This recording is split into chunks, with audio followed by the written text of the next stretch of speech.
विनेश को मेडल मिलेगा या नहीं? पेरिस में अब कल सुनवाई, CAS ने वकील चुनने का दिया वक्त। Court of arbitration for sport CAS में पहले गुरुवार को ही सुनवाई होनी थी। Court of arbitration for sport ने विनेश का पक्ष रखने के लिए 4 वकीलों की पेशकश की थी। इनके नाम जोएल मोनालुइस, एस्टेले इवानोवा, हेबिन एस्टेले किम और चार्ल्स एमसन है। ये सभी पेरिस 2024 ओलंपिक के लिए CAS के निःशुल्क वकील हैं। लेकिन भारतीय दल ने सुनवाई के लिए भारतीय वकील नियुक्त करने के लिए समय मांगा।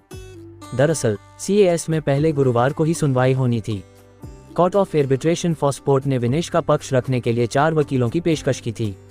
इनके नाम जोएल मोनालुइस, एस्टेले इवानोवा, हेबिन एस्टेले किम और चार्ल्स एमसन है। ये सभी पेरिस 2024 ओलंपिक के लिए CAS के निःशुल्क वकील हैं। लेकिन भारतीय दल ने सुनवाई के लिए भारतीय वकील नियुक्त करने के लिए समय मांगा। इस पर कोर्ट ने उन्हें समय देते हुए सुनवाई अगले दिन यानी शुक्रवार के लिए स्थगित कर दी। खेल मामलों का निपटारा करता है CAS। Court of arbitration for sport. Court of arbitration for sport CAS दुनिया भर में खेलों के लिए बनाई गई एक स्वतंत्र संस्था है। इसका काम खेल से जुड़े सभी कानूनी विवादों का निपटारा करना है। 1984 में स्थापित अंतर्राष्ट्रीय निकाय काम खेल से संबंधित विवादों को मध्यस्थता के माध्यम से निपटाने का काम करता है।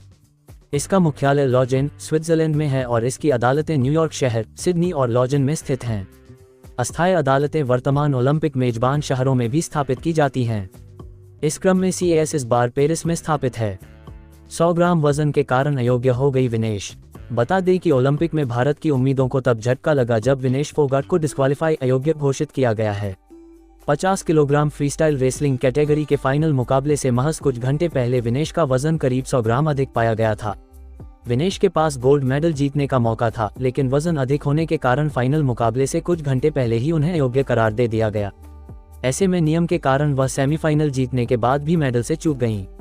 लेकिन अब CAS में मामला जाने के बाद विनेश को मेडल मिलने की आस फिर से जग गई है। विनेश ने एक दिन में जीते थे 3 मैच। विनेश फोगाट ने 50 किलोग्राम वेट कैटेगरी में मंगलवार को 3 मैच खेले थे। उन्होंने प्री क्वार्टर फाइनल में टोक्यो ओलंपिक की चैंपियन यूई सुसाकी को 3-2 से हराया था। उन्होंने क्वार्टर फाइनल में यूक्रेन की महिला पहलवान ओक्साना लिवाच को 7-5 से और सेमीफाइनल में क्यूबा की रेसलर युस्नेलिस गुजमैन को 5-0 से पटकनी दी थी।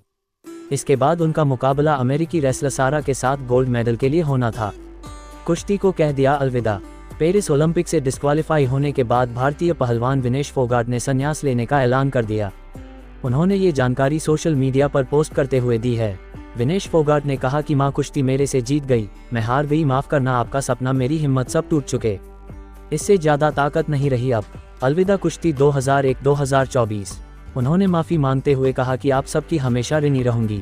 आपको क्या लगता है कि नहीं सब होगा आपके साथ नाइंसाफी हुआ है तो हमें कमेंट कर देना बताएं, जिससे ज्यादा कमेंट होने पर एक भारतीय खिलाड़ी प्रक्रिया बन सकता है। ऐसे स्पोर्ट्स से संबंधित न्यूज और खबर पाने के लिए हमारे YouTube चैनल को सब्सक्राइब कर